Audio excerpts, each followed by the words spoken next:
కళ ఇది కేవలం రంగులు ఆకారాలు కాదు, మనసులోని భావాలకు రూపం. కళ అనేది కాలానికి అతీతమైన భాష. అది మాటలతో చెప్పలేని భావాలను రంగుల రూపంలో వ్యక్తం చేస్తుంది. చిత్రకళ, సూక్ష్మకళ, చేతి పనులు ఇలా ఎన్నో రూపాల్లో కళ మన జీవితంలో భాగమవుతుంది. ఇటీవల కాలంలో మైక్రో ఆర్ట్కు ప్రత్యేక గుర్తింపు వస్తుంది. బియ్యం గింజపై బొమ్మలు గీయడం, సూది కన్నా సన్నని టూత్ పిక్లపై అక్షరాలు చెక్కడం వంటి కళలు ఆశ్చర్యపరుస్తున్నాయి. సాధారణంగా చిన్నవిగా అనిపించే వస్తువులపై అసాధారణమైన కళను ఆవిష్కరిస్తే ఆశ్చర్యపోవాల్సిందే. టూత్ పిక్ పై పేర్లు చెక్కడం, బియ్యపు గింజపై బొమ్మలు వేయడం, చిన్న టాబ్లెట్స్ పై జనగణమన రాయడం ఇవన్నీ వినడానికి అసాధ్యం అనిపించే కళలు. కానీ విజయవాడకు చెందిన సుజాత అనే మైక్రో ఆర్టిస్ట్ మాత్రం తన ఓపిక, ఏకాగ్రతతో ఈ సూక్ష్మ కళతో ప్రత్యేక గుర్తింపు తెచ్చుకుంటున్నారు. శ్రద్ధ ఉంటే ఎంత చిన్న స్థలంలోనైనా కళను పండించవచ్చునని ఆమె నిరూపిస్తున్నారు.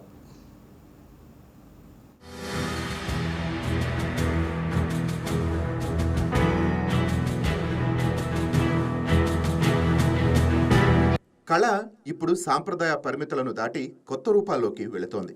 Paper art, recycle art, digital art ఇలా ప్రతి రూపం కొత్త ఆలోచనలకు వేదికగా మారుతోంది. సాధారణ వస్తువులను అసాధారణంగా చూపించడం ఈ ఆధునిక కళల ప్రత్యేకత. నువ్వు గింజ నుంచి పుచ్చకాయ వరకు, గుడ్డు నుంచి గులకరాయి వరకు ఆమె చేయి పడితే అద్భుత కళారూపం అవుతుంది. అణువంత వస్తువైన చిత్రంగా మారి అనంత సందేశాన్ని ఇస్తుంది. విభిన్న నాణాలను సేకరించటం, గణతంత్ర దినోత్సవం లాంటి సందర్భాల్లో ప్రత్యేకతను చాటుకోవటం, గృహిణిగా ఇంటి పనుల్లో బిజీగా ఉన్న అభిరుచులకు పట్టం కట్టారు నడికుదుటి సుజాత. ఊహలకు రెక్కలు తొడిగి పలు రికార్డు పుస్తకాల్లో కూడా తన పేరును నమోదు చేసుకున్నారు.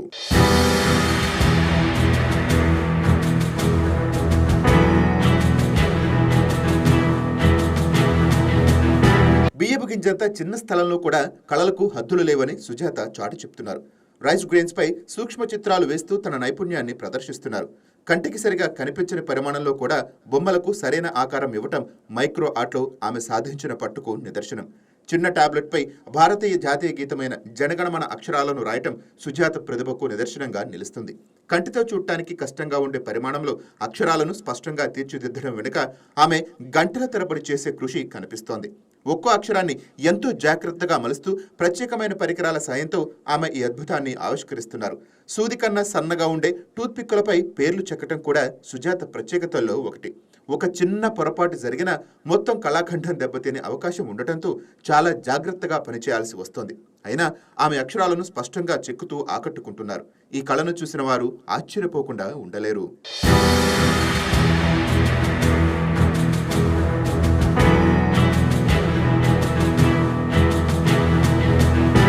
ఇది సాధారణ హాబీ కాదు, కళను కణాల్లో పెట్టిన ఒక అరుదైన ప్రయాణం. చిన్న టాబ్లెట్స్ పై భారతీయ జాతీయ గీతం జనగణమన అక్షరాలను రాయటం అంటే ఎంతటి ఏకాగ్రత అవసరమో ఊహించుకోవచ్చు. అలాగే సూదికొన్న సన్నని టూత్ పిక్కులపై పేర్లు చెక్కుతూ సుజాత తన ప్రత్యేక ప్రతిభను చూపిస్తున్నారు. ప్రతి అక్షరం వెనుక ఆమె ఓపిక, ప్రతి కళఖండం వెనుక ఆమె నిబద్ధత స్పష్టంగా కనిపిస్తోంది. కేవలం సూక్ష్మ కణాలే కాదు, అరుదైన వస్తువుల సేకరణలోనూ సుజాత ప్రత్యేక గుర్తింపు తెచ్చుకున్నారు. సాధారణంగా కనిపించే చిన్న వస్తువుల్లో అసాధారణ కళను చూపించగలగటం నిజమైన ప్రతిభ. కళ అంటే కేవలం పెద్ద చిత్రాలు మాత్రమే కాదు, అతి చిన్న స్థలంలో కూడా అద్భుతాన్ని సృష్టించవచ్చు అని సుజాత నిరూపిస్తున్నారు. సాధారణ వస్తువుల్లో అసాధారణమైన కళను చూపిస్తూ తన విలక్షణమైన ప్రతిభతో ఆమె ఎంతో మందికి స్ఫూర్తిగా నిలుస్తున్నారు. ఇస్రో ఎప్పుడు లాంచ్ అయింది? 15th ఆగస్ట్ 15, 1969లో ఇస్రోని స్టార్ట్ చేశారు. అది ప్లస్ పైన మనకి మన సింహం ఉంటుంది కదా, 3 సింహాల గుర్తు, మన flag, ISRO shadow, ISRO logo, Hindi ఇంగ్లీష్లో అది ఉన్నది, శ్రీహరికోట, టోటల్ ఇస్రో చరిత్ర మొత్తం ఒక ఫ్లాగ్, ఒక ఎగ్ షెల్ మీద వచ్చింది. నేను చిన్న చిన్న ఆర్ట్స్, మైక్రో ఆర్ట్స్ చిన్నప్పటి నుంచి ఇష్టంగా ఉంటుందండి. నువ్వుల గింజ మీద కానీ, గసాల గింజ మీద, గసాలు, జొన్నలు, సజ్జలు వాటన్నిటి మీద కూడా ఫ్లాగ్ డిజైన్ చేసి ఇండియా మ్యాప్ లాగా నేను చేశాను. అన్ని గింజలు 76వ స్వాతంత్ర సంవత్సరం సందర్భంగా నేను 76 గింజల మీద ఫ్లాగ్ త్రివర్ణ పతాకం వేసి ఇండియా షేప్లోకి మార్చాను. దాన్ని ఇండియా బుక్ ఆఫ్ రికార్డ్ వాళ్ళు నన్ను గుర్తించారు. టూత్ పిక్ మీద వందే మాతరం, సారే జహాసే అచ్చా, జనగణమన సాంగ్స్ రాశాను. వాటికి కొన్ని రికార్డ్స్ వచ్చినాయి. India book of record second time కూడా వచ్చింది. Telugu book of records 2 times వచ్చింది. International book of record, Nobel book of record. చిన్న లిజార్డ్ ఎగ్ బల్లిగుడ్డు దొరికిందండి ఒకరోజు. దాని మీద అమ్మాయి ఫేస్ డ్రా చేసి దాని మీద ఇంటర్నేషనల్ ఉమెన్స్ డే అని రాశాను. చాలా కష్టం వేసింది. ఇలాంటి ఆర్ట్ చేయాలనుకున్నప్పుడు ఊపిరి పీల్చిన, కొంచెం ఫోన్ కదిలినా, నేను కదిలినా, పెన్ను కదిలినా చాలా తేడా వస్తుంది. కానీ నాకు ఇంట్రెస్ట్గా ఉండి కొన్ని పగిలిపోతూ ఉంటాయి, గుడ్లు పగిలిపోతూ ఉంటాయి.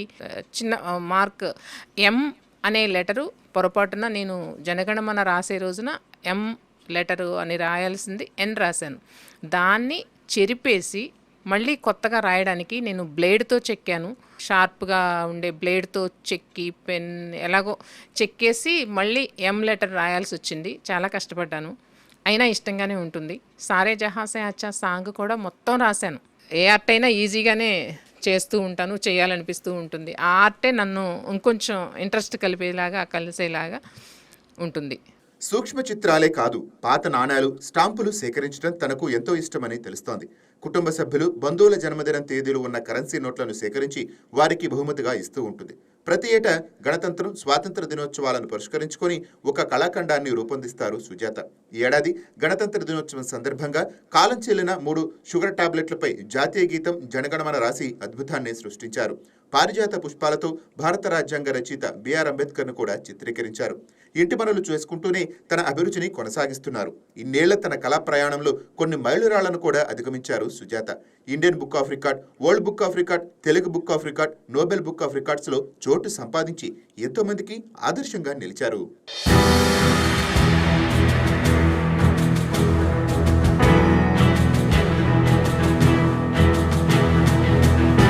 స్వాతంత్ర్యం విలువ ఏమిటో భావితరాలకు చెప్పాలనే ఉద్దేశంతో దేశం కోసం ప్రాణాలు అర్పించిన వీరుల చిత్రాలు కూడా గీశారు. జాతీయ జెండా, జాతీయ గీతం గొప్పతనం తెలిసేలా చిన్న గింజలపై వాటిని చిత్రీకరించారు. పుచ్చకాయ మీద జాతీయ జెండా, టాబ్లెట్ మీద జాతీయ గీతం, గుడ్డుపై మహిళల ప్రపంచ కప్ లోగో, బుల్లి గుడ్డుపై భారతదేశం, గుండ్రని టాబ్లెట్ మీద ఒక పక్క దేశపటం, గాంధీ బొమ్మ, మరో పక్క స్వచ్ఛ భారత్, గాంధీ జయంతి చిత్రీకరించారు. కొబ్బరి పువ్వు, బియ్యం, నువ్వు గింజలపై గణపతిని గీశారు. కొబ్బరి పిండి మీద అమ్మవారి అలంకరణ, సీతాఫలం గింజలతో ఉడత, గుర్రం, ఇలా 10 ఏళ్లలో 100 సూక్ష్మ చిత్రాలను సుజాత గీశారు. కొబ్బరికాయలపై కళారూపాలు, పారిజాత పుష్పాలతో గీసిన శివుడి చిత్రం మరో ప్రత్యేకంగా నిలిచింది. నైపుణ్యం ఒక్కటే సరిపోదు, సృజన, దానికి రూపం ఇవ్వగల సామర్థ్యం కూడా ఎంతో అవసరమని నిరూపిస్తున్నారు సుజాత. కంటికి కనిపించని స్థలంలో కళ్లను వెతకటం అంటే ప్రతి గీతంలో జీవితాన్ని నింపటం, ప్రతి చిన్న అంచులో ఒక విశ్వాసాన్ని దాచటం. పెద్ద బొమ్మలను గీయటం గొప్పతనం కాదు, చిన్నదాన్ని గొప్పగా చూపించగలగడమే అసలైన కళ. కళ అంటే పరిమాణం కాదు, దృష్టి. చిన్నదైనా పెద్దదైనా మనం చూసే కోణమే దాన్ని అద్భుతంగా మార్చుతుంది. బియ్యం గింజలో జీవం నింపిన, టాబ్లెట్పై జాతీయ గీతం చెక్కిన ప్రతి కళాఖండం వెనుక కనిపించేది ఒక విషయం: అపారమైన ఓపిక, అచంచలమైన ఏకాగ్రత.